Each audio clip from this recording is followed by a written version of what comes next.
कार्यक्रम जयंतीचा म्हणजे अहिल्यादेवी होळकर यांच्या 300व्या जयंतीनिमित्त टेंभुर्णी येथे कार्यक्रमाचं आयोजन केलेलं आहे।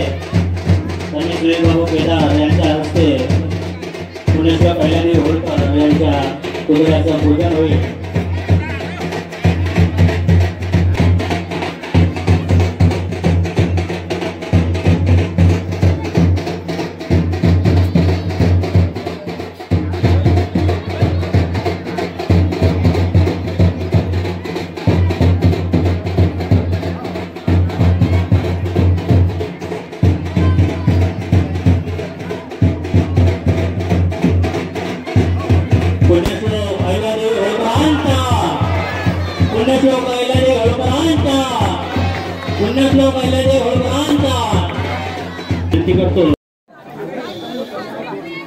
तुम्ही सर्वांनी तिथे बसून जावं विनंती करतो। आपल्या गावचे सरपंच श्री दीपक भाऊ सहारे यांनी सुद्धा या विचारपीठावर यावं आणि आपले स्थान ग्रहण करावं अशी मी त्यांना विनंती करतो।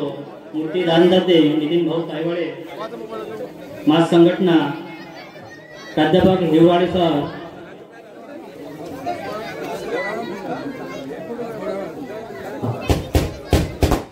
मान्य श्री प्रकाश भाऊ लांजेवार, माजी उपसभापती सावणे यांनी सुद्धा विचारमंचावर यावं आणि स्थान ग्रहण करावं असं मी त्यांना विनंती करतो।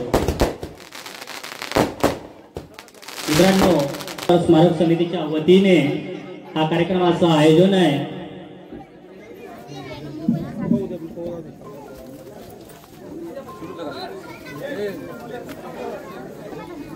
यानंतर आपल्या कार्यक्रमाचे अध्यक्ष श्री निलकंठजी आवळकर साहेब यांचे स्वागत बल्लूजी मॅकलोर करतील अशी मी त्यांना विनंती करतो।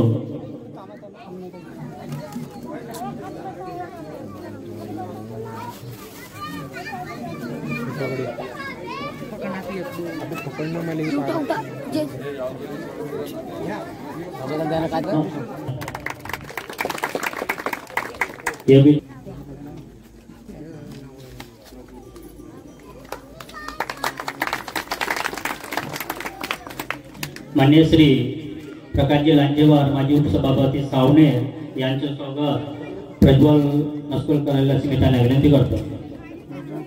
भाऊ बनसिंगे, सामाजिक कार्यकर्ता कोची यांचे स्वागत अमोलजी नारे करतील अशी मी त्यांना विनंती करतो।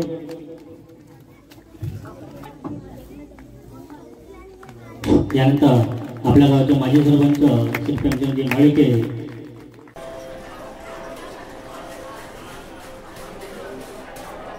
सर्वप्रथम येळकोट येळकोट येळकोट येळकोट।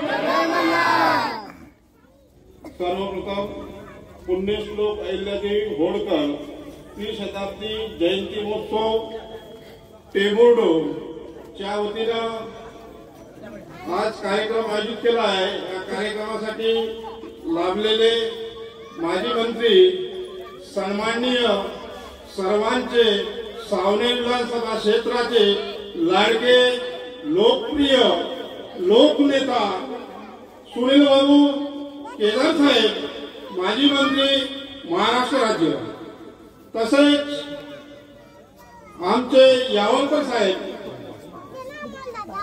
नागपूर जिल्हा महासंघाचे धनगर समाजाचे टेकाडे साहेब, डॉक्टर सावे साहेब, चंदू पाटील, बनसिंग पाटील, योगेश भाऊ ठाकरे, यादव भाऊ ठाकरे, अरुण भाऊ चिखले, प्रकाशजी लांजेवार, विनायकरावजी सव्वालाखे, कल्याण काकाजी नारे साहेब, दामू काकाजी, तसेच आमचे माजी सरपंच प्रेम काकाजी मडके साहेब, तसेच मयूरदादा नागदवणे, तसेच आमच्या येथील सरपंच साहेब दीपक दादा सहारे, तसेच सचिव डांबरे साहेब प्रामुख्याने उपस्थित आहे। मी माझ्याकडून त्यांचं अभिनंदन करतो। आपण एवढा मोठा कार्यक्रम आयोजित केला। पुण्यश्लोक अहिल्यादेवीचा आपला संकल्प होता, तो पूर्ण आपल्या गावाच्या वतीनं आणि माझ्या धनगर समाजाचा मला परिपूर्ण चांगला पद्धतीनं मला योगदान मिळालं, म्हणून आपल्याला हे सगळं काही करता आलं. म्हणून मी माझ्या वतीनं पुनश्च माझ्या समाजाचं चांगल्या तनामनातून अभिनंदन करतो. असंच सहकार्य प्रत्येक गावाला पाहिजे आणि आपण सर्वच काही गावासाठी आणि समाजासाठी याच्यानंतरही करू. आपल्याला कोणी रोखवण्याचा जरी प्रयत्न केला, पण सुनील बाबू सारख्या माणसाचा जेव्हा आपल्यावर आशीर्वाद आहे तर आपल्याला कोणी रोखू शकत नाही. इतके मी आवर्जून टेबल लोकांना माझ्या समाज सांगू इच्छितो. हीच माझी आग्रहाची विनंती आहे. साहेब, तुम्ही वेळोवेळी कधी का ना हो, तुम्हाला जेव्हा केव्हाही कोणत्याही निमित्ताने जरी बोलवण्याचं काम जरी कुणा गावातून केलं तरी आवर्जून उपस्थित होतात. वारा पाऊस वादळ होतो तरी पण तुमची हाजरी लावल्याशिवाय राहत नाही. हेच मोठं असं तुमचं महान असं कार्य आहे साहेब. याच्याशी विषयी बोलण्यासारखं होत काही आहे, परंतु हे समजून घेण्यासारखं आहे साहेब. इतके बोलून माझ्या वाणीला विराम करतो आणि माझे 2 शब्द संपवितो. हीच माझी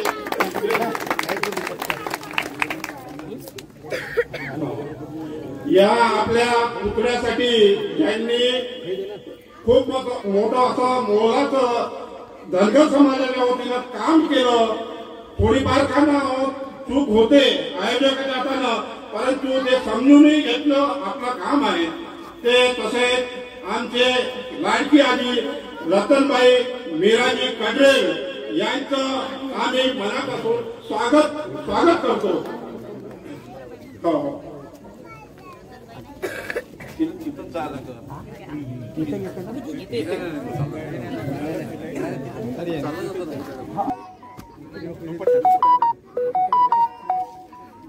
या पुण्यश्लोक अहिल्याबाई होळकर यांची मूर्ती सायवाडे साहेबांनी दान दिली या टेमोटो गावामध्ये. त्यामुळे त्यांचा सत्कार करण्यात येत आहे सुनील बाबू केदार यांच्या हस्ते.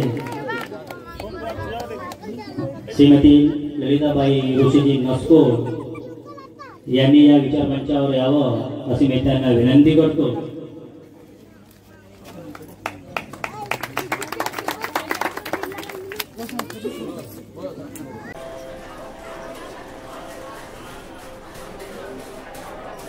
आजच्या कार्यक्रमाचे अध्यक्ष माझे गुरुवर्य नीलकंठरावजी होळकर यांचं महाराष्ट्रभर पलायन असतं.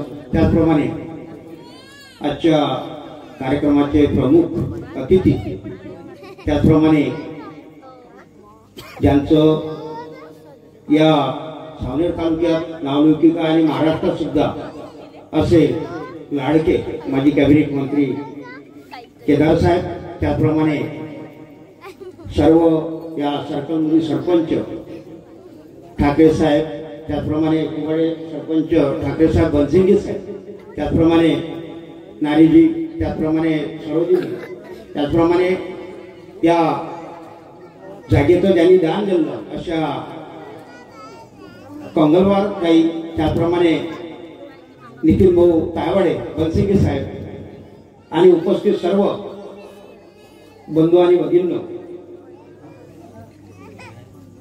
मी जेव्हा ग्रामसेवक म्हणून इथं नोकरी लागलो तेव्हा असं वाटत होतं का लोकांची मानसिकता या थोर महापुरुषाच्या विचारधारेनं परिपक्व व्हावी.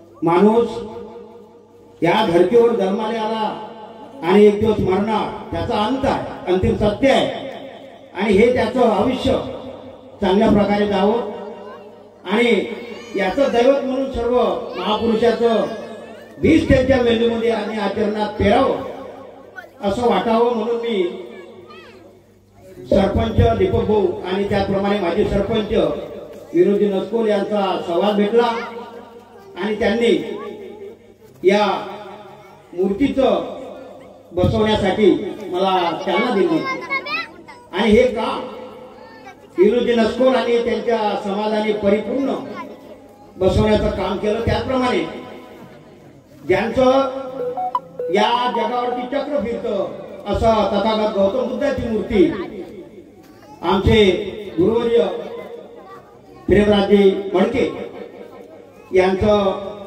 बौद्धविहार यांनी आणि मूर्ती बसवण्याचं कामाचं श्रेय त्यांना जातं. फार धडपड केली उन्नीतांनी आणि चक्कर येऊन सुद्धा 1-2 वेळा पडले. मी त्यांचं या कार्यक्रमाच्या निमित्तानं आभार मानतो आणि त्यांच्या आयुष्याला अजून जास्त आयुष्य लाभावं अशी मी देवाचरणी प्रार्थना करतो। मित्रो, मूर्ती ही पूजेसाठी नसते। अहिल्याबाई होळकर 300 वर्षापूर्वी त्यांचं कार्य, त्यांचा मालक मरण पावला तरी पण त्यांनी हिंमत न सोडता सासऱ्याबरोबर त्यांनी युद्ध करण्यास फार मोठं चालना मिळाली। ज्या बाईचा पती मेला, विधवा असते, हे बाई खचून जाते, परंतु ते खचून न जाता आणि ज्या परंपरा आहे, अशा पितळ कारखान्यासारख्या परंपरा आहे, त्यांनी या परंपरेचं तोडून टाकल्या आणि त्याने हे स्वातंत्र्य आणि आपलं राज्य स्थापन व्हावं यासाठी हातामध्ये तलवार घेतली। नाहीतर विधवाबाई याच्या त्याच्यात फार मोठ्या लाचारीनं जगते, असं लाचारीचं जीवन त्यांनी जगलं नाही। म्हणून म्हणतात फूल वही चुन सकता है जो कांटों से टकराता है, अधिकार बीज मांगी मिलते जो अधिकार दिली जाते। खरी अस्तित्व आपण अहिल्याबाई होळकरांच्या स्वाभिमानाचं, त्यांच्या धैर्याचं, प्रतिष्ठेचं, मान सन्मानाचं आपण सर्वांनी आचरणात आणावं आणि आपण या काहीतरी स्त्रीमुक्तीचा एक मार्गाचा अवलंब करावा असंच मी आजच्या या कार्यक्रमाच्या निमित्तानं विनंती करतो आणि मी माझ्या या 2 शब्दाला विराम देतो। जय मल्हार, एअरपोर्ट एअरपोर्ट, जय मल्हार।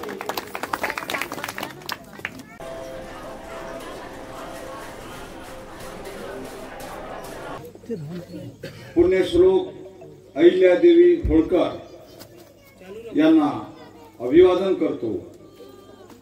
आजच्या कार्यक्रमाचे अध्यक्ष सन्माननीय महाराष्ट्र राज्याचे माजी मंत्री सुनील भाऊ केदार,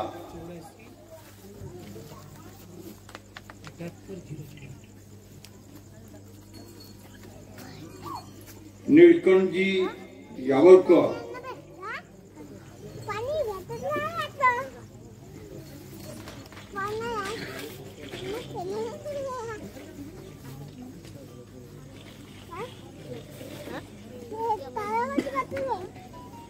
मंचकावरील सन्माननीय माजी सभापती, पंचायत समिती सभापती डॉक्टर लांजेवार, जिल्हा परिषदेचे सदस्य चंद्रशेखर बनसिंगे आणि अन्य सन्माननीय मंचावर उपस्थित पाहुणे तथा उपस्थित गावकरी बंधू आणि भगिनींनो, आजचा दिवस हा दिवाळीचा सोहळा साजरा करण्यासारखा आहे। अहिल्यादेवी होळकर ह्या सर्व धर्म समावेशक होत्या। हा पर्टिक्युलर एका धर्माच्या किंवा एका समाजाच्या पुरत्या मर्यादित नव्हत्या। त्यांनी सर्व धर्मासाठी आणि सर्व लोकांसाठी, सर्व जातीच्या लोकांसाठी कार्य केलेले आहे।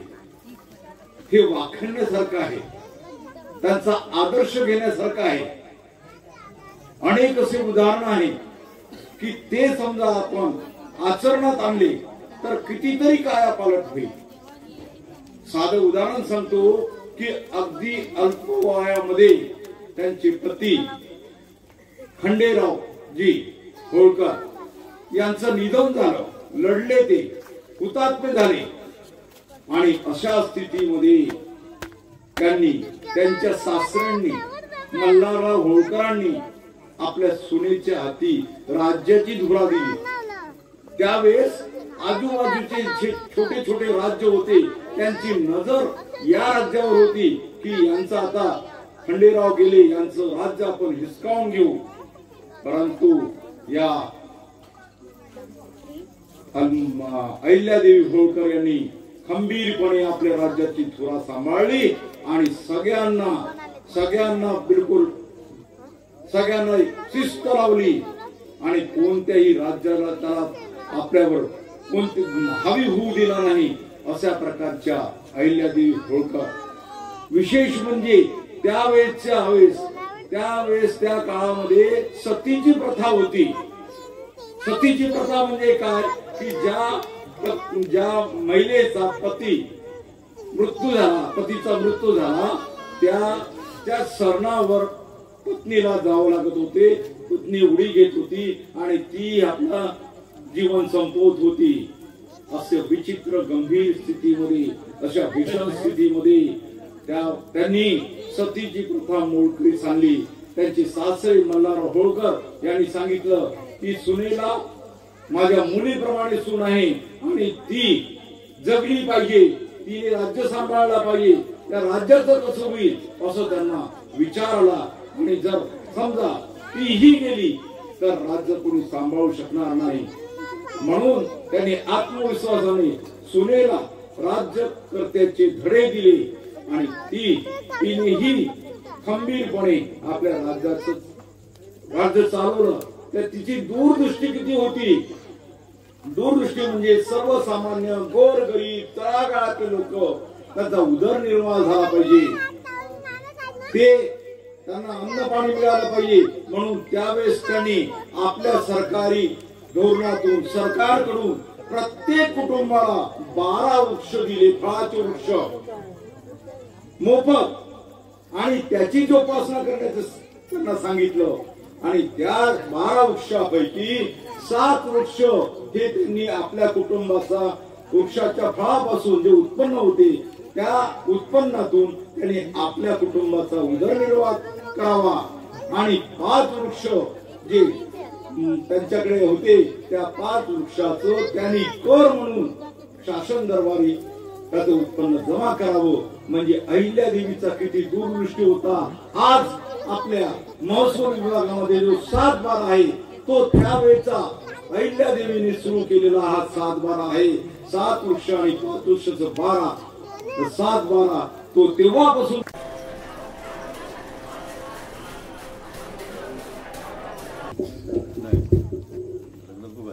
येळकोट येळकोट पुण्यश्लोक अहिल्यादेवी यांचा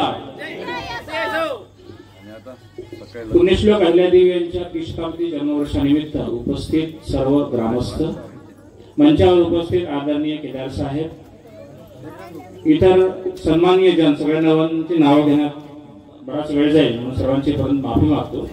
मंचावर उपस्थित सर्वत्र आदरणीय जन, आपण उपस्थित सर्व ग्रामस्थ, सर्व धनगर बांधव आणि भगिनींनो, पुण्यश्लोक अहिल्यादेवी होळकर यांची 300वी जयंती आज पूर्ण भारतभर साजरी होते. भारतात काशीपासून तर काशी विश्वेश्वरापासून तर रामेश्वर पर्यंत, पूर्वेपासून उत्तरेपर्यंत सर्व देशभर 300वी जयंती साजरी होते. हा एक आपल्या सगळ्यांसाठी अभिमानाची बाब आहे. हा जन्मोत्सव म्हणजे हा एक दिवसाचा जन्मोत्सव नसावा. हा जन्मोत्सव आपल्याला आठवण करून देणारा आहे की मागच्या 300 वर्षात अहिल्याबाई होळकरांनी जी कामं केली त्या कामाचा लेखाजोखा करण्याचा, त्यांच्या वर्तनाचा, त्यांच्या वागणुकीचा आपल्या जीवनात आपण काय अंगीकार करू शकतो, तो आज हा खरा दिवस आहे. अहिल्याबाई होळकरांनी सर्व जीवन हे जनतेसाठी समर्पित केलं. जनतेच्या पैशाचा दुरुपयोग घरातल्या एखाद्या व्यक्तीने जर केला तर त्याला सुद्धा शिक्षा देण्याची ताकद ही त्या काळात राजमाता अहिल्याबाई होळकर यांच्या शासनामध्ये होती. त्यामुळे जनतोपयोगी जनतेची कामं करणे, जनतेच्या समस्या सोडवणे, कर नियमन किंवा बाकी इतर वक्त्यांनी सांगितलं की अहिल्याबाई होळकरांनी काय काम केली. आदरणीय केदार साहेबांनी सुद्धा बराच ओहापोह केला.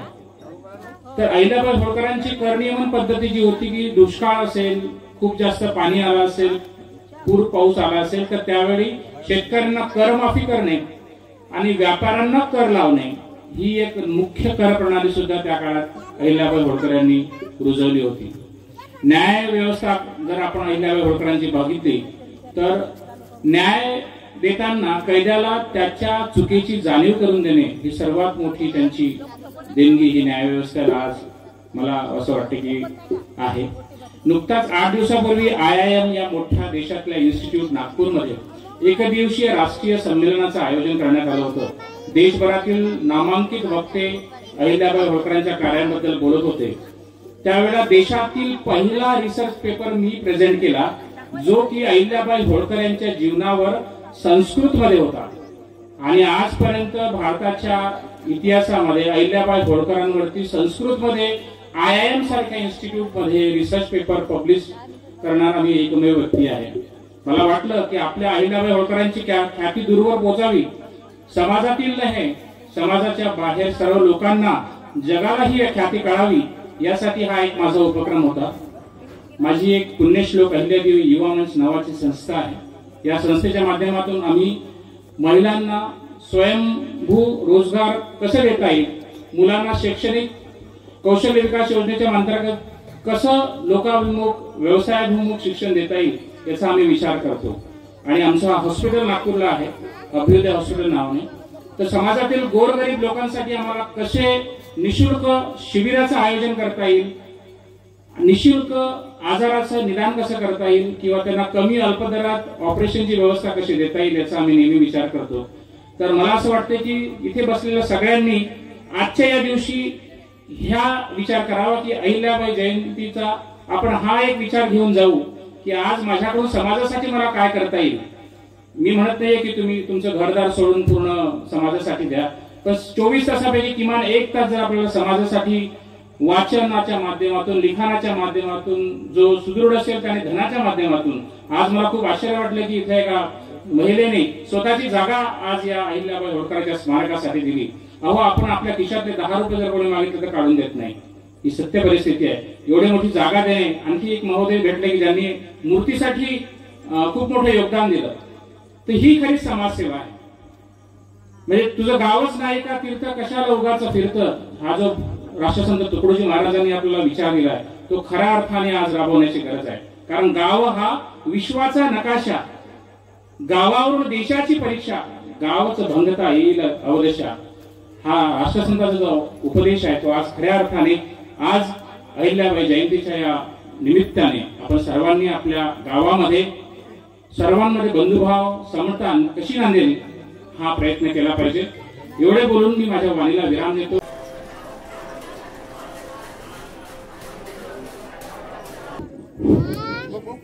खऱ्या अर्थाने परमपूजनीय अहिल्याबाई होळकर यांच्याविषयी बोलणं हे फार कठीण कार्य आहे. इतक्या महान अशा जीवनाचा संघर्ष आपल्या समाजासमोर मांडणे हे फार आवश्यक कार्य झालेलं आहे. आणि म्हणून मला वाटतं की आजच्या या आपण कार्यक्रमाची सुरुवात ही या महान अहिल्याबाई होळकरांच्या जयघोषाने आपण करूया. मी आता गर्जना करणार आहे अहिल्याबाई होळकरांच्या नावाची आणि तुम्हाला विजय असो असं संबोधन द्यायचं आहे. राजमाता अहिल्यादेवी होळकरांचा. टेंबूडवचा जोश थोडा कमी पडत आहे, थोडा जोश दाखवा. वाटलं पाहिजे की आपल्या गावामध्ये मूर्तिमंत पुण्यश्लोक अहिल्यादेवी होळकर यांच्या मूर्तीची स्थापना झालेली आहे. थोडा जोश दाखवा. पुण्यश्लोक अहिल्यादेवी होळकरांचा. आता वाटतंय खऱ्या अर्थानं की आज आपण त्रिशताब्दी म्हणजे 300 वर्ष जवळपास आज झालेले आहे की आपण राजमाता अहिल्यादेवी होळकरांच्या आपण वारसा आहोत. खऱ्या अर्थाने इंदोर घराण्याची महाराणी असलेल्या अहिल्यादेवी होळकरांचा फार कमी वयामध्ये त्यांचे पती दगावल्या कारणाने एका मोठ्या राज्याची जबाबदारी त्यांच्या खांद्यावर आली होती. आणि ही जबाबदारी त्यांनी आपल्या संयमाने, नेतृत्वाने आणि खऱ्या अर्थाने गुणकौशल्याने त्यांनी खूप चांगल्या पद्धतीने हे राज्य चालवून दाखवले. अनेक संकटे आली इंदोर घराण्यावर, परंतु त्यांनी कसल्याही याला न घाबरता त्यांनी त्या सर्वांना तोंड देत पुढे चालले. आज या आधुनिक युगामध्ये अहिल्याबाई होळकरांचा इतिहास हा कुठेतरी दडवल्यासारखा होता. मागच्या 8-10 वर्षाआधी बहुतेक अहिल्यादेवी होळकरांची जयंती होती का नाही होत हेही लोकांना बहुतेक माहीत नव्हतं. आणि अशा या महान अशा मागच्या 10-20 वर्षामध्ये पुन्हा आपण त्यांच्या इतिहास आपण शोधून काढलेला आहे. होतं की कशा पद्धतीने शेकडो वर्षापासून म्हणजे 200-300 वर्षापासून या महापुरुषांचा इतिहास कुठेतरी दाबण्यात आलेला आहे. आणि हा इतिहास खऱ्या अर्थानं शोधून काढण्याच्या आपल्याकडे वारसा मिळालेला आहे. त्या कारणाने आपल्याला हा इतिहास शोधून काढायचा आहे. आज खऱ्या अर्थाने आपल्याला कार्यक्रमाला लाभलेले सन्माननीय सुनील बाबू केदार. सुनील बाबू बद्दल एक आठवण मला आठवते. मी 2005 2018-19 ला कॉलेज करत होतो. एकदा माझ्या मोबाईलवर व्हिडिओ आला, विधानसभेतील व्हिडिओ होता. सुनील बाबू केदारांनी शेतकऱ्याच्या प्रश्नावर, कापूस आणि सोयाबीनच्या प्रश्नावर विधानसभेमध्ये सरसकट सांगितलं अध्यक्षाला की अध्यक्ष महोदय जर मला बोलू दिलं नाही तर मी या सभागृहात थांबणार नाही. आणि खऱ्या अर्थानं मला असं वाटतं की शेतकऱ्यांच्या प्रश्नाचे जाणणारं व्यक्तिमत्व आणि शेतकऱ्याचे प्रश्न खऱ्या अर्थाने विधानसभेच्या पटलावर होते की 2018-19 ला नागपूरला एक खूप मोठं आंदोलन शेतकऱ्याच्या साठी मान्य केदार साहेबांच्या माध्यमातून करण्यात आलं होतं. आज मला वाटतं की ज्या पद्धतीनं निवडणुका येतात, शेतकरी असेल, कामगार असेल, यांना गाजर दाखवून त्यांची मते घेतली जातात. परंतु खऱ्या अर्थाने जर राजमाता अहिल्याबाई होळकरांच्या लोक कल्याणकारी राज्याची आपल्याला पुनर्स्थापना करायची असेल तर जोपर्यंत हा शेतकरी आणि कामगार वर्ग सुखी आणि समृद्ध होणार नाही तोपर्यंत या देशाचे भलं होऊ शकणार नाही. आणि मला यासाठी साहेबांचं कौतुक वाटतं की ते असे नागपूर जिल्ह्यातले एकमात्र मला प्रकार असे नेता वाटतात की त्यांनी शेतकरी साठी आंदोलन केलं, सोयाबीनसाठी आंदोलन केलं, कापसासाठी आंदोलन केलं. परंतु मागच्या 2-3 वर्षामध्ये कोणत्याही पक्षाद्वारे, कोणत्याही संघटनेद्वारे आज शेतकरी आणि कामगारांचे प्रश्न उपस्थित केले जात नाही. आणि खऱ्या अर्थानं आपण आज ज्या दैनीय परिस्थितीमध्ये जगात आहोत, आपला शेतीला मालाला भाव नाही आहे, आपल्या सोयाबीनला भाव राहत नाही, आपल्या तुरीला भाव मिळत नाही. आणि त्या कारणास्तव आपला शेतकरी असेल, कामगार असेल हा अत्यंत दुःखी आहे. आणि या जयंतीच्या अनुषंगाने मी साहेबांना विनंती करू इच्छितो की साहेबांच्या नेतृत्वामध्ये येथील शेतकरी आणि कामगारांसाठी आपल्या भागातील त्यांनी एक लढा उभा राहावा व या शेतकऱ्यांना व कामगारांना न्याय मिळवून द्यावे अशी मी त्यांना विनंती करतो. व अहिल्याबाई होळकर यांच्या जयंती निमित्त एकदा आपण पुन्हा जयघोष करूया. आणि या संभाषणाची मी समाप्ती करतो. आणखी बरेच वक्ते बोलणारे आहेत. आज 2-3 दिवसापासून बऱ्याच अर्थाने खूप धावपळ चालू होती, त्याच्यामुळे आता थोडा काही अभ्यास करायचा वेळ मिळाला नाही, त्याच्यामुळे थोडी मिस्टेक झाली. तर त्यासाठी मी आपल्या समोर दिलगिरी व्यक्त करतो. व येळकोट येळकोट. धन्यवाद. जय भारत, जय भारतीय, जय अहिल्या.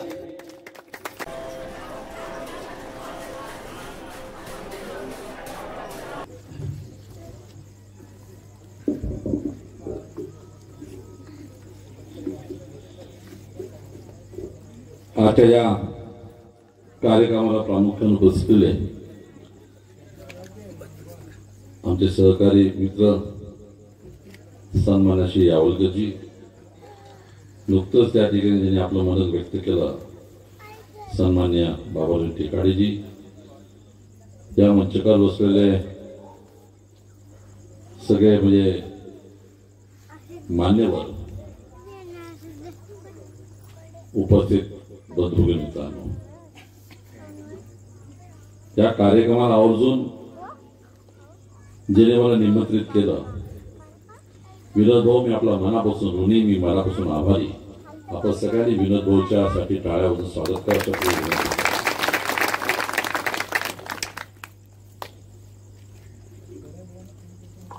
पुण्यश्लोक अहिल्याबाई यांच्या प्रतिभाला अभिवादन.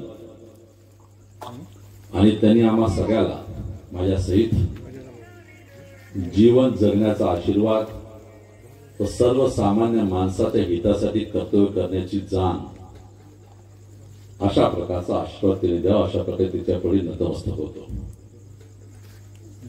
माझ्या अगोदरच्या वक्त्याने काही गोष्टी जरूर उल्लेख केला. यावलकर साहेब याच्यावर त्या ठिकाणी पूर्ण तथ्य देऊन चांगला असा नक्कीच मार्गदर्शन मला विश्वास आहे. 300 वर्षाचा आपण त्याची जयंती साजरी करत असताना बऱ्याच गोष्टीचा उहापोह त्या ठिकाणी आपण ऐकायला मिळत आहे. वर्तमानपत्रामध्ये सुद्धा मागच्या 2-3 दिवसापासून पाहत असाल तर अग्रलेख, रकाने, मोठ्या मोठ्या नेत्यांची भाषणं आणि आजच्या या 300 वर्षाची जयंती साजरी करत असताना शासनाचे उपक्रम हे सुद्धा आपल्याला त्या ठिकाणी बरेच वाचायला मिळते आहे. पण मला कधी कधी असा विचार येतो की आम्ही या देशामध्ये या महापुरुषांच्या जयंत्या साजऱ्या करतो.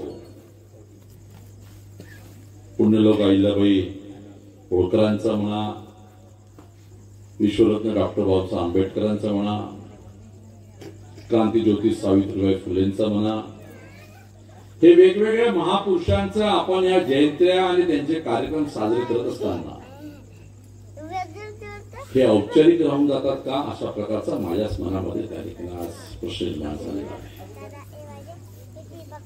माझी आपल्या सगळ्याला एवढंच विनंती आहे, ह्या सगळ्या महाभूतींच्या आयुष्याची समजा एकदा बसून निवांत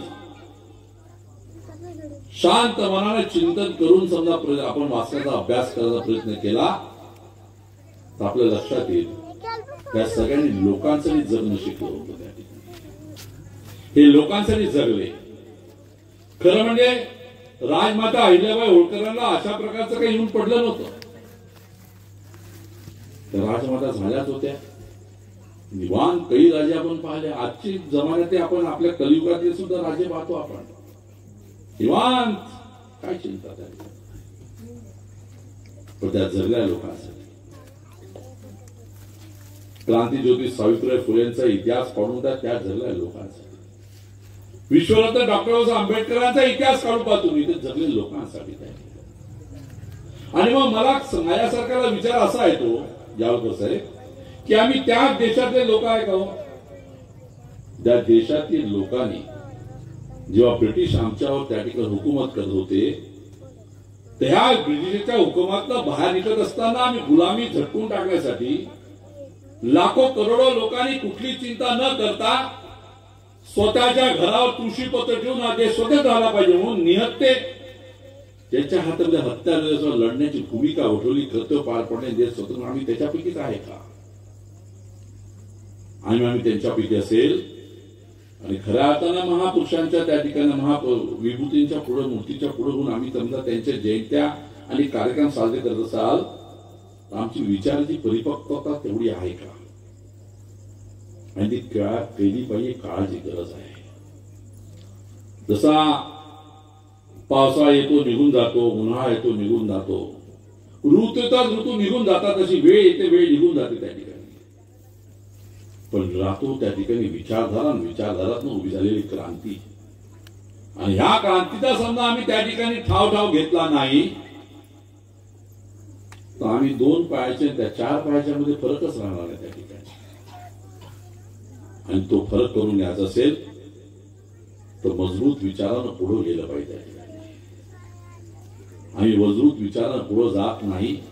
आणि कधी कधी आमच्या एका मित्रांनी सांगितलं की शेतकऱ्याच्या आंदोलनाबद्दल त्यांनी भूमिका मांडली. आज तोच विषय त्यांनी समाजावर निर्माण झालेला आहे. एक शेतकरीच का आमच्या मावल्यांबद्दलही घ्या, त्या ठिकाणी क्रांतीज्योती सावित्रीबाई फुले घ्या, राजमाता अहिल्याबाई होळकर घ्या, झाशीची राणी घ्या, ह्या सगळ्याचा उल्लेख करत असताना महिलेचं स्थान आपल्या जीवनामध्ये कुठं असलं पाहिजे हे इतिहास आपल्याला सांगतोय. पण दुर्दैवानं आजही तिच्यावरचे अत्याचार कमी होताना दिसतात का? प्रत्येकानं आपापल्या मनाला विचारलं पाहिजे. हे सांगायचं नसतं, भाषण करायचं नसतं, याचा उहापोह करायचं, कृतीत घडवत काय तसा प्रकारचा समाज त्या ठिकाणी निर्माण झाला पाहिजे. आणि जोपर्यंत समाजामध्ये आत्मसन्मानाचा विचार होणार नाही, जोपर्यंत समाजामध्ये आत्मसन्मान विचार हा दृढ पक्का होणार नाही, जोपर्यंत सन्मानानं जगावं कसं, माणूस म्हणून त्या ठिकाणी ताट मानानं चालावं कसं आणि ठोकर मारली पाणी काढण्याची भूमिका उठवणार नाही, तोपर्यंत हा समाज उभावणार नाही. आणि तोच समाज निर्माण करण्यासाठी राजमाता अहिल्याबाई होळकर घ्या, त्या ठिकाणी विश्वरत्न डॉक्टर बाबासाहेब आंबेडकर घ्या, क्रांतीज्योती सावित्रीबाई फुले, अशी किती लोकांचे नाव घेतील आपल्याला त्या ठिकाणी. या लोकांनी तेच तुमच्या आपल्या पुढे समाजापुढे दर्शन घडवलं त्या ठिकाणी. दुर्दैवानं आज यांच्या आयुष्यामध्ये काही कमी नव्हती, पण त्यांनी सत्ता लोकांसाठी वापरली, सत्ता लोकांसाठी वापरली. आणि आज हीच काळाची गरज आहे की तुमच्यामध्ये असलेली त्या ठिकाणी असलेली सत्ता असली तर राज्यकर्त्यांनी सत्ता लोकांसाठी वापरली पाहिजे, स्वतःच्या गौरवासाठी नाही. आणि आम्ही हा देश हा जो स्वतंत्र करून घेतला, हा देश स्वतंत्र करून घेतला, सर्वसामान्य माणसाला त्याचा अधिकार मिळाला पाहिजे, त्याला प्रश्न विचारण्याची ताकद असली पाहिजे त्या ठिकाणी, आणि ती ताकद आपल्याला विचारधारातून मिळते. आणि म्हणून आजच्या या 300 वर्षाची जयंती राजमाता अहिल्याबाई होळकर जी साजरी करत असताना एवढंच सांगतो आपल्याला की गरीब माणसाचे दुःख समजून घ्या, त्यांना प्रश्न विचारण्याची ताकद द्या, वेळ प्रसंगी लोकांसाठी जगण्याची ही निवळ भाषा न करता कृतीत घडवण्याची प्रयत्न करा, अशा प्रकारे व्यक्त करतो. चांगल्या अशा कार्यक्रमाला आपण मला निमंत्रित केलं त्याबद्दल आपला मनापासून आभार मानतो आणि आपल्या शब्दाला विराम देतो. जय जय महाराज.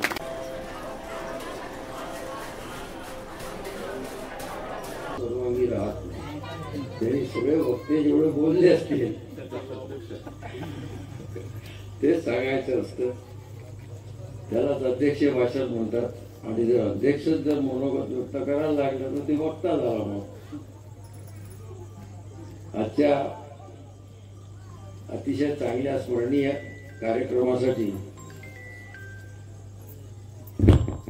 आपण सर्व आलात. आपल्या सर्वांच्या साक्षीने मी अहिल्याबाई होळकरांना दिवाळ वंदन करतो. आजच्या या कार्यक्रमाचे प्रमुख पाहुणे म्हणून आलेले, प्रमुख उपस्थितीत असलेले माननीय सुनीलजी केदार साहेब, माजी कॅबिनेट मंत्री महाराष्ट्र राज्य, आपले डॉक्टर साहेब आणि टेकाडे साहेब व सर्व मंचावरील सर्वच मान्यवर मंडळी, विशेष करून ज्या माताजींनी ही जागा दिली त्या दानदाता माताजी, आणि ज्यांनी मूर्ती दिली दान ते नितीनजी तारवाडे साहेब. आज या कार्यक्रमासाठी उपस्थित असणारे ह्या गावातील सर्व समाजाचे सर्व लोक, सर्वांना जय मल्हार. आणि आपण या गावात राहता, त्या गावात मला आता गेल्या 2-4 वर्षात येण्याचं काम पण राहण्याचं भाग्य लाभलं. या गावामध्ये सर्वांचं नाही पण ज्या काही 4-2 लोकांचा माझा परिचय, त्यांना पाहून, त्यांचा व्यवहार पाहून, त्यांचं वागणं बोलणं आणि त्यांचं उत्तुंगता विचाराची पाहून मला हा गाव एक आगळा वेगळा चांगल्या उत्तुंग विचारांचा दिसतो.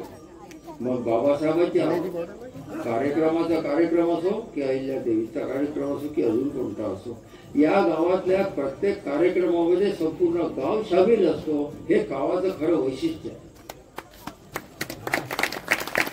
अनेक गावामध्ये जातो आणि तिथे आम्हाला असं दिसून येतं, फुलेचं आहे तर माळी लोक जमावणार, संत सेनाजी महाराजचं झालं तर ते लोक जमावणार, अजून काही नावं घेतले की त्याचं त्या जातीनेच करावं. हा भाग तुमच्या गावात नाही. हा एक चांगला चांगुलपणा मला या गावात दिसून आला.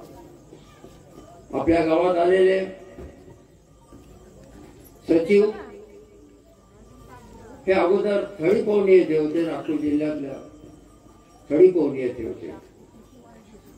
तिथे 2-3 गावं आहेत, 2-3 पवने आहेत, बरड पवनी, थळी पवनी, पुनर्वसन पवनी. या सगळ्या पवनींना त्यांची सेवा मिळत होती. फक्त नोकरी पुरती नोकरी करणे हा त्यांचा भाव, हा त्यांचा मनोभाव नव्हता.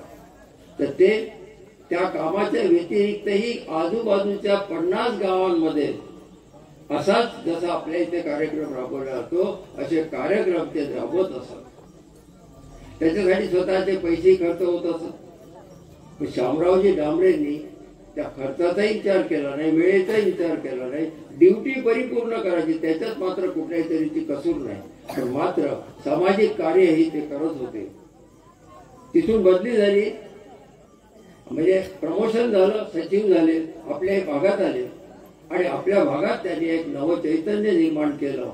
इथे जे पुतळा बसवण्याचं काम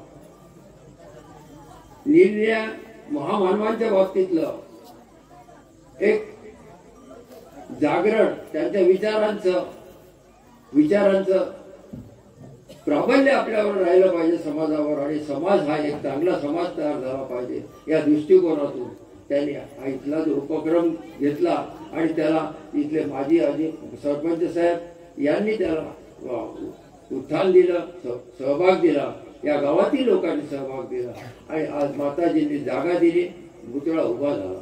मी ह्या गावकऱ्यांचं, सर्व गावकऱ्यांचं, दानदात्यांचं प्रथमतः अभिनंदन करतो. आणि आजच्या या कार्यक्रमामध्ये अतिशय सुरुवातीला जे नागदवनेजींनी सांगितलं की मजूर आणि शेतकरी याच्या संदर्भात आपल्याला आमदार साहेबांनी काही मदत करावी, काम करावे, त्याच्या बाबतीत त्यांनी सांगितलं. आणि नागदवनेंच्या त्या विषयाला अतिशय चांगल्या रीतीने आपल्या गावातीलही लोक साथ देतील असं मला खात्री वाटते. टेकाडे साहेबांनी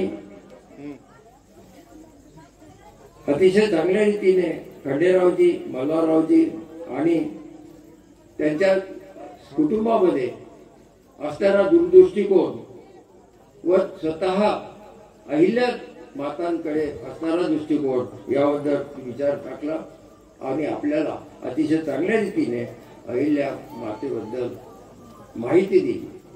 अहिल्या आई यांना प्रपोज केलं जातं, कोणीतरी असा एखादा राजकीय पक्ष म्हणा किंवा काय, कोणीतरी असं प्रपोज करायला पाहतात की त्या केवळ एक धर्माच्या होत्या. त्यांचा जर अभ्यास केला तर असं लक्षात येतं का केवळ धर्मापुरत्या नव्हत्या, त्यांची कोणा धर्माची नीती नव्हती, तर त्यांचा नीतीचा धर्म होता. राजनीती, सन्मान नीती, न्याय नीती, ह्या नीतीचा धर्म त्यांचा होता. आणि त्या नीतीच्या धर्माने त्या जागल्या. 300 वर्षानंतरही आपल्याला त्यांची आठवण करावी लागते. जो माणूस कुठेतरी एखाद्या छोट्याशा गोष्टीसाठी जगतो, खूप सुंदर यांनी शब्द वापरले की आपण इतरांसाठी जगलं पाहिजे. इतरांनी हा विचार केला पाहिजे की मी काय करू शकतो, काय देऊ शकतो. आणि त्यांनी स्वातंत्र्याच्या चळवळीची सुद्धा आठवण करून दिली. दादांनी अतिशय चांगल्या रीतीने शब्द रचना केली. त्यावेळेस आपण सगळे एक होतो, एकजीव झालो होतो. आणि त्या एकत्वाच्या भावनेने सर्व धर्म, सर्व जाती, पंथ हे सगळं विसरून ह्या भारताच्या स्वातंत्र्यासाठी आपण प्रयत्न केले. अनेकांनी आपल्या आपल्या इस्टेटी बर्बाद केल्या, मुलं बाळ गमावले. तेव्हा पुढे भारताला स्वातंत्र्य मिळालं. बिना शस्त्रांनी मिळालं, बरोबर आहे. पण तो न्याय निष्ठुरता की नाही, मला बिना शस्त्रांनीच हे काम करायचं आहे, हे धोरण चालवणारे जे महात्माजी होते, त्यांनी सगळ्या लोकांना या प्रकारचं तयारी करून दिली होती. आणि त्याच्या विषयावरती आज मी जास्त सांगणार नाही, पण मात्र समर्थन करतो दादाचं, सुनील दादांचं, की त्यांनी अतिशय चांगल्या रीतीने आपल्या समोर ही माहिती आपल्या समोर मांडली आहे.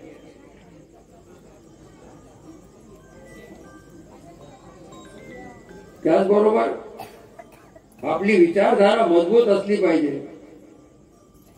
स्त्री अत्याचार, आत्मसन्मान, भारतीयांचं वाचा स्वातंत्र्य आता गमावल्या जात आहे. एकंदरीतच राज्यघटना आणि राज्यघटनेने आपल्याला काय दिलं ते आपल्या हातून आता निष्ठत आहे.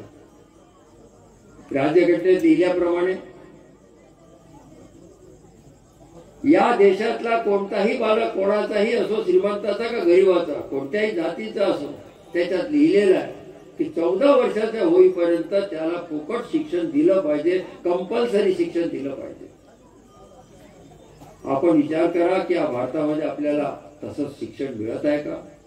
पैशावाल्यांना कसं मिळतं आणि ज्याचा जो पैसे नाही त्याला कसं मिळतं? त्यावरचा विचार जर केला तर आपल्या लक्षात येईल का शिक्षण नीती आयोग आता आपल्यासाठी, समाजाच्या उत्थानासाठी कितपत कामाला येईल हा विचार आपल्याला करणं आवश्यक आहे. आपलं स्वातंत्र्य हे स्वातंत्र्य राहिले का याचा विचार करण्याची गरज आली आहे आणि यावर आपण सगळ्यांनी अतिशय चांगल्या रीतीने विचार केला पाहिजे. डॉक्टर सहारे साहेबांनी अहिल्या मातेच्या कर प्रणालीबद्दल, न्याय व्यवस्थेबद्दल आणि समाजासाठी कोणी काय द्यायचं या विषयाच्या अनुषंगाने अतिशय चांगले विचार त्यांनी मांडले.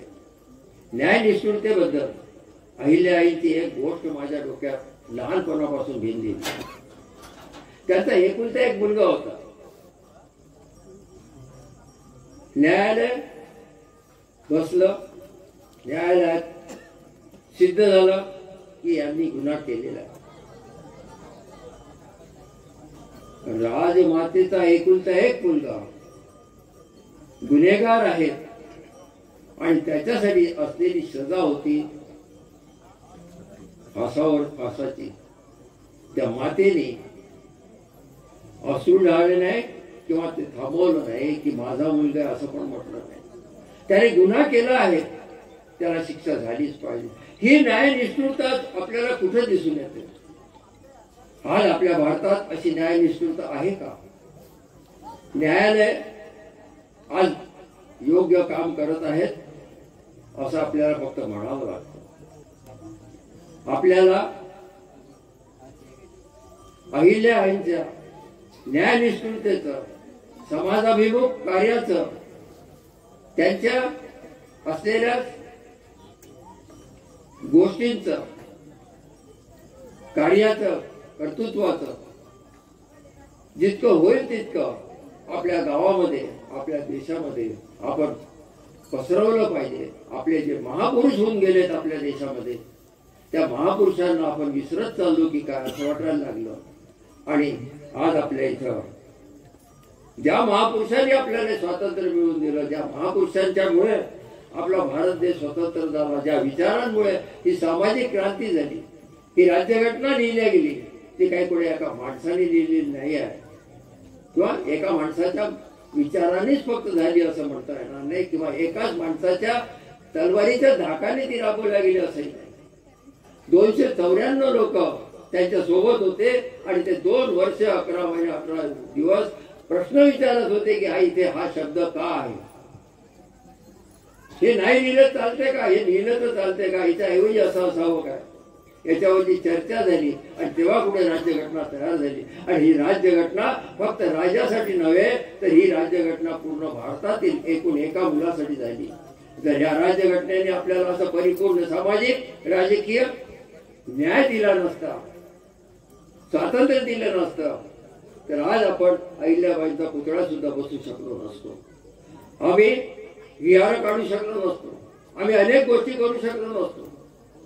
आपल्याला कोणाला तरी एका गावातल्या प्रमुखाला जाऊन विचारावं लागलं असतं आणि तो प्रमुख विशिष्ट जातीचाच असावा लागेल.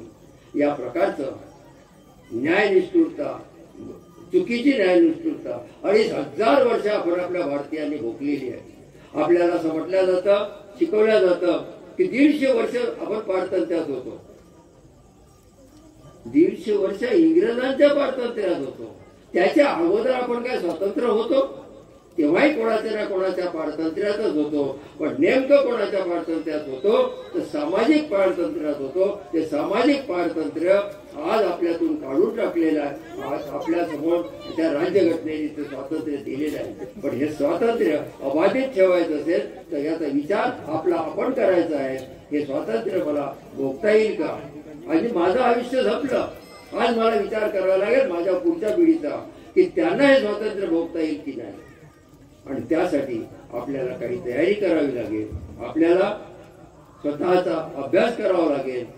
कोण पुष्यमित्र शृंग होता, कोणाचा वध केला, सम्राट अशोक कोण होता, चक्रवर्ती सम्राट अशोक त्याचं राज्य जेव्हा आपल्या भारतावर होतं तेव्हा आपल्या भारतात सुवर्णाचा धूर निघत होता. लोक एकामेकाची जात पाहतात. आपण सम्राट अशोकाच्या जातीचाही विचार करावा. तो कोण होता, कोण्या जातीचा होता. आणि आपल्याला लक्षात येईल की त्याचं राज्य कोण्या पद्धतीने होतं. सम्राट अशोकाची जात, सम्राट अशोकाचं कर्तृत्व, सम्राट अशोकाचं जे नीती नियम होते ते कोण्या पद्धतीने चालले त्याचा अभ्यास थोडा बहुत करा, त्याची माहिती घ्या. आपल्याला असं दिसून येईल की भारत पुनश्च सुवर्णाचा जोर निर्माण करणारा होऊ शकतो. ज्याला विश्वगुरु शब्द म्हणतात तो विश्वगुरु होऊ शकतो. त्या काळात पूर्ण पृथ्वीवर फक्त एकच राष्ट्र होतं जे चक्रवर्ती सम्राट अशोकाच्या अधिपत्याखाली होतं आणि ते संपूर्ण राज्य पंचशिलाने चालत होतं आणि पूर्ण राज्यामध्ये कुठेही काही लाडी दबाडी वगैरे प्रकार नव्हता आणि एवढं मोठं राष्ट्र फक्त एकच होतं आणि बाकीचे सर्व राष्ट्र म्हणजे अमेरिका आणि रशिया त्यावेळेस नव्हता. हे जे मोठी राष्ट्र नंतर झाली त्यावेळेस मात्र नव्हतं. आणि हे एक चांगलं राज्य आपल्या भारतामध्ये होऊन गेलेला आहे. त्याचा विचार आपण सर्वांनी करावा. मी असं म्हणतो की हा जो असा कार्यक्रम 1 तास 2 तासाचा होतो याच्यामध्ये पूर्णपणे विषय मांडला जात नाही. डॉक्टर साहेबांना खूप काही चांगलं सांगता आलं असतं पण त्यांना वेळेअभावी किंवा अनेक वक्ते असल्यामुळं तो विषय मांडता येत नाही. थोडक्यात बोलावं लागतं. आता संचलनकर्त्यांनी अध्यक्षाला जास्तीचा वेळ दिला त्याबद्दल मी धन्यवाद देतो आणि मी आपल्या सर्वांनी सुद्धा अतिशय चांगली श्रवणशीलता दिली. माझं अतिशय चांगल्या रीतीने आपण ऐकून घेतलं याबद्दलही मी आपला मनपूर्वक आभार मानतो. त्याचबरोबर मी असं म्हणेल की हे विशेष तुमचे आभार का मानतो. जर एखाद्याचं भाषण ऐकायचं असेल तर 500 रुपये द्यावा लागतात, त्याला मजुरी द्यावी लागते, जेवण द्यावं लागते, तेव्हा कुठे लोक जमा होते. अशी पद्धत आता भारतात निर्माण झाली आहे म्हणे. पण मात्र इथं कोणाला काही 5 पैसे दिलेले नाहीत आणि तरी सुद्धा आपण आलात आणि कान देऊन अतिशय चांगतीने पिन ड्रॉप सायलेन्स आपल्याला सगळ्यांनी ऐकून घेतलं. त्याबद्दल मी खरोखर आपल्या सर्वांचं मनपूर्वक आभार मानतो.